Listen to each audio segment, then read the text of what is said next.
Hi, thanks for joining me for the main message for February the 7th. I hope you're well.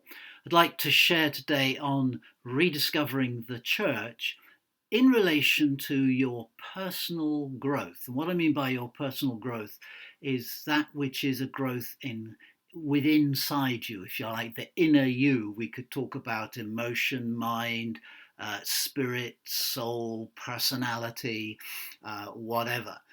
But those things that are not the obvious externals. So, to help me, I have this crab. Your own skin is replaced, the very surface layer of it is replaced about once a month. So most of your outer layer is in constant replacement. New growth is coming up underneath, old growth is wearing out, flaking off and disappearing. And you don't really notice it, do you?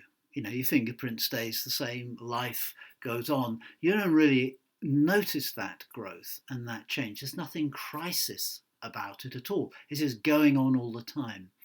Most of your spiritual growth, your inner growth, your mind growth, your personality growth takes place very slowly and unnoticed. Your faith in God develops in a very gradual and subtle way as day after day, week after week, month after month, year after year, you're a person of prayer, you're a person who studies the scriptures, you're a person who engages with others who are on the journey, you're a person who tries to put it into practice, you're a person who learns as you go, you're a person who's making tiny increments each day, each week, each month, each year in your faith. And your growth is gradual for the most part. But there also come periods of crisis. COVID has brought one to the church and indeed to many of us as individuals as well. And so I particularly want to refer to that. But the message is actually the same, COVID or no COVID. So to help me, a crab.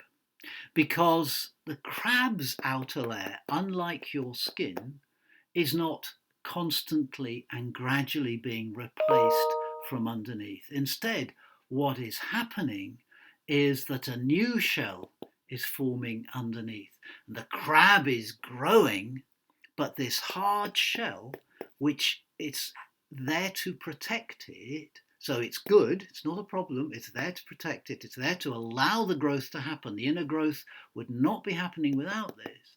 But there comes a point at which the inner growth can no longer be contained by the outer protection. And every part of it, not just this main big shell, but all this armor plating on all its limbs and its claws, etc., the whole thing must be replaced and break away. And that puts the crab into a crisis when it's time for its shell to break open and for all these outer layers to be shed and replaced by what's growing underneath. Then the crab will skulk away under a rock or into a crevice somewhere and hide, because for the initial period it's vulnerable, because this has got to harden before it can wander about in the usual way. Most of your spiritual growth, as I've said, or your personal inward growth, takes place gradually as in your day by day, year by year life as a disciple of Jesus. But every so often there is a crisis. There are two kinds of crisis I'd like us to think about. One is a crisis very like the crab's growth. This wonderful protective layer has now become too small. It's no longer completely suitable. Inside, the crab is in tension. It needs to break out of this. This very often happens to people in respect of their church. Their own inward faith outgrows the outer layers, the outer protection that has enabled that growth in the first place. And the commonest reason for people to leave their churches, and thousands of people do every year for this reason alone, that their inner growth has now outgrown the container. But it's not recognised as a good thing. It's treated as a bad thing and a crisis, and therefore the church doesn't manage it. The person believes they've outgrown the church and no longer fit anymore, and they leave their church in search of another, or sometimes they simply leave church. But ask any of us who sit with dying people, with people in other times of crisis, who talk with them in various ways. Here's what we know. That when a person, decades ago maybe or last year, left their church, concluding that their faith was no longer viable, abandoned their Christian faith, they thought in actual fact their faith has remained. In actual fact, what really happened was their inner growth outgrew the container and nobody knew what to do about it. They didn't know what to do about it. The language all said, you've ceased to be a faithful Christian. So they concluded they had ceased to be a faithful Christian and they left. Or they just looked around and thought, I just don't fit here anymore, or whatever it was. I'd love us to look at that kind of crisis, not the gradual increase, growth as the Spirit works upon our inner being, but the moments of crisis. So the crisis comes precisely because this outer shell has enabled and protected growth. But now the growth has outgrown the shell itself. And the crisis is the shell needs to go. There's a time of vulnerability, a time of uncertainty. But if only it's handled well, the new shell will harden and protect, and the growth can continue. There's another form of crisis that can occur. Not so much the inner growth just getting too big for the shell of our faith habits and our church way of being, but sometimes something like a virus comes along. And we've just experienced that. We've just experienced the best part of a year, and it'll soon be a year, without coming together, without meeting up as congregations.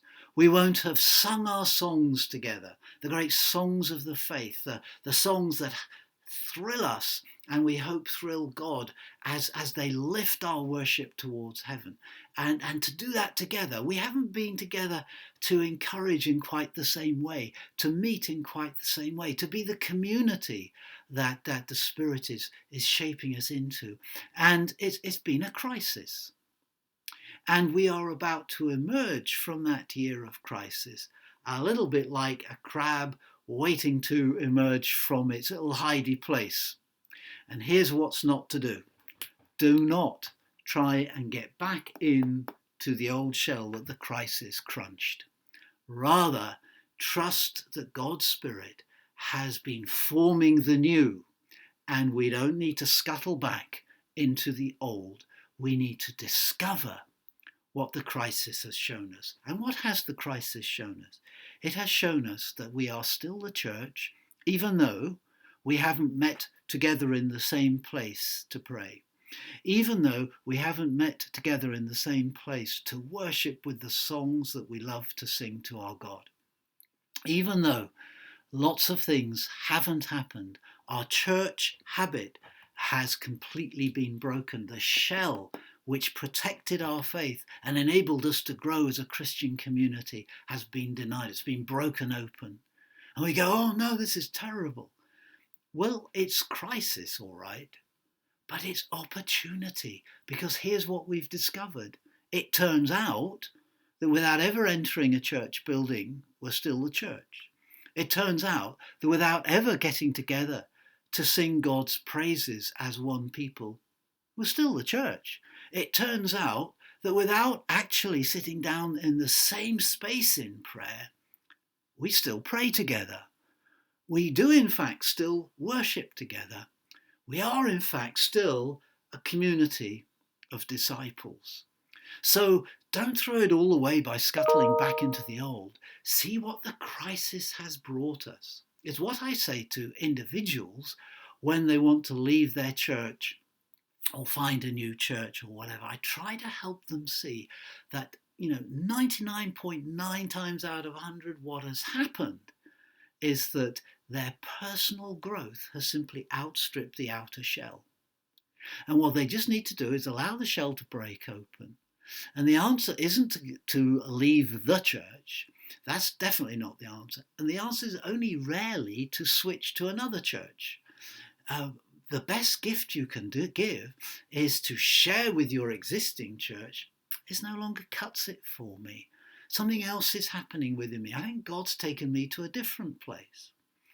And if you turn to me and say, well, it's because you've lost your faith, or you need us to forgive you and embrace you and bring you back and teach you the old stuff of discipleship, then just remind them of 1 Corinthians 13. There are 3 things, says Paul, that are the inner growth of your soul and of your community, the church. They're not clever speaking. They're not singing in the tongues of angels. It's not moving mountains. It's not all the things that you keep thinking it is. It's faith, it's hope, and it's love. And the greatest of these, that has full eternity in it, is love. To grow as a disciple of Jesus, to attend to your discipleship, is to attend to faith, hope, and love.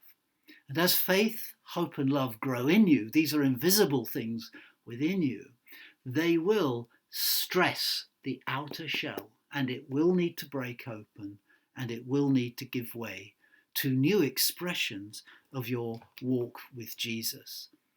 That's the very point at which so many people go, apparently I've stopped walking with Jesus. My church is reinforcing the message. I've lost my faith. And so people leave in droves. Here's what those of us who sit with the dying and with people in crisis know very well. That those who long left their church behind them, long concluded they weren't any use as a Christian, long felt that, well, their religion kind of didn't really work for them in adult life or whatever it was, those people have actually kept their faith in God. It's just been stunted. It's just not enjoyed the protection of the structure of the church and the support of the church and the nurture of the church and the feeding of the church and the protection of the church and the challenge of the church.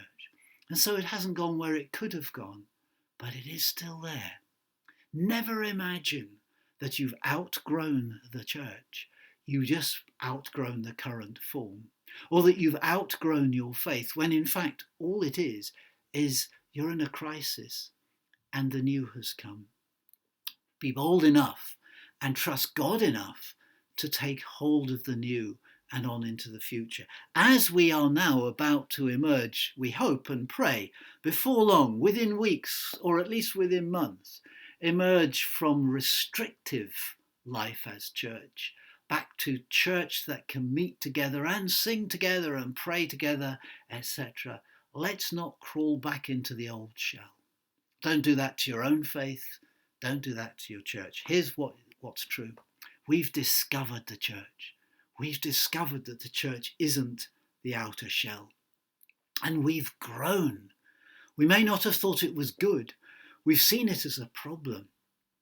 And I'm really glad that it won't go on and on in this form.